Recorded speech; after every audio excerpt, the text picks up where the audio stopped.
Hi, welcome to Buffzone, live at LiquorMart, 15th and Canyon, downtown Boulder, home for all your tailgating needs. I'm Kyle Ringo, this is Ryan Thorburn. We cover University of Colorado sports for the Daily Camera newspaper, Buffzone.com. Today we're going to talk a little bit of football and basketball. Start with the football team. Ryan, the Buffs are coming off a 43-10 loss at Oklahoma. I have a confession to make. You weren't here last week, but I actually predicted a Buffs victory against the Sooners. I got numerous emails after doing so from people who thought I was sampling the product here at LiquorMart. And turns out I probably should have been, because the Buffs didn't show up and weren't even close. And now everybody pretty much knows what it's like to go to Las Vegas with me.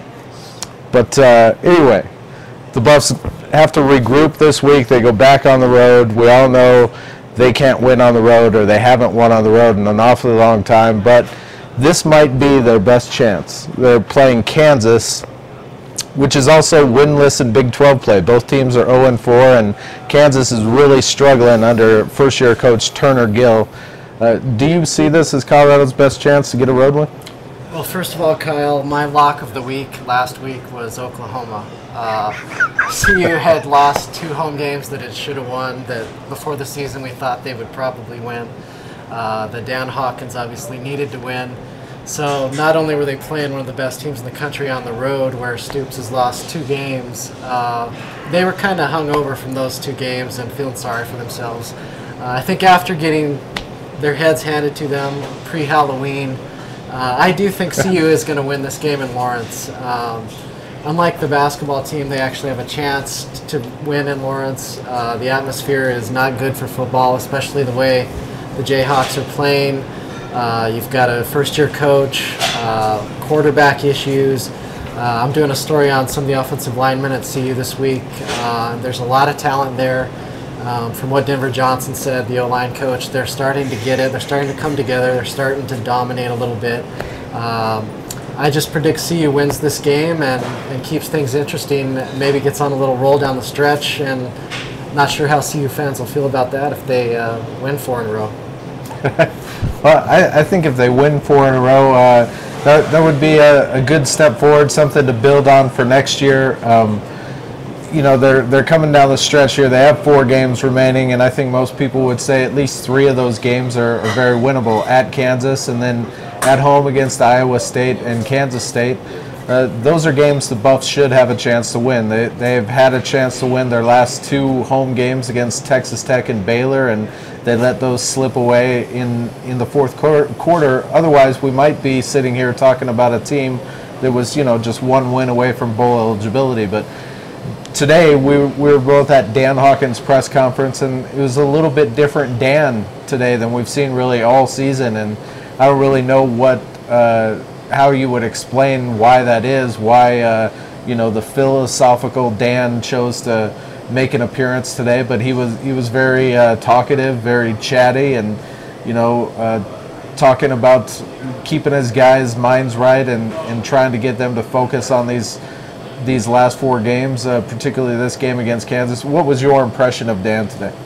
Well, I first started noticing a difference in Dan last summer before the 09 season. He seemed tense, short with the media, kind of on edge really for the last 2 seasons. And I think he was just feeling the pressure of it's now or never. I've got to start winning at CU. It's year 4, now it's year 5. I don't know if he's resigned, that his fate has been decided one way or the other, or if he's just taking more of a leadership role, like I need to conduct myself in a certain positive way in front of the cameras now, so my team will see that, block out all this negativity. But I think it's refreshing, and I think he put things in perspective, talking about problems a lot of real people have. I mean, let's face it, he's in a business where when he gets fired, he's going to be paid very well. No one should feel sorry for him, and I think that's the approach he should take, is I'm going to work as hard as I can for 4 games, try and win them, and see what happens. And I think that's refreshing, and it's the opposite of where he's been going with the woe is me and the media's out to get me type of responses to his questions. Yeah, I really wish that Dan would have kind of stuck to this approach all along, and I realized that, it's easy for me to say that. It's easy for anybody to say that. Nobody really knows what it's like to be in the pressure cooker and be in Dan Hawkins' shoes, or any other coach who's, sort of under fire and whatnot. Embattled coach, as the saying goes. But Dan Hawkins is clearly at his best when he's, at ease with the media, and when he's just sort of being himself and sharing his true thoughts about things. And I know a lot of fans probably won't respond well to some of the things they'll see on his videos, either on Buffzone.com or the school's website. But he's a pretty interesting guy, whether it's good times or bad times. When he starts talking about some of his philosophies and the way he tries to approach his players, it's pretty interesting stuff. Yeah, I'd agree, and I think I think even though these guys are paid well, they do feel the pressure. I know Tad Boyle has a long leash. He's just been hired. He has a lot of work to do, but the support will be there for 3 or 4 years before he's feeling any real pressure. But I know he's already feeling pressure. They lost a player to injury the other day, and I know he's really down about it. I mean, these guys are so competitive. I think we forget that as hard as the media or the fans may be on them, the real good coaches are just as hard on themselves. And I think, Dan was probably down recently because he was used to winning at a high level at Boise State, and that just hasn't happened here.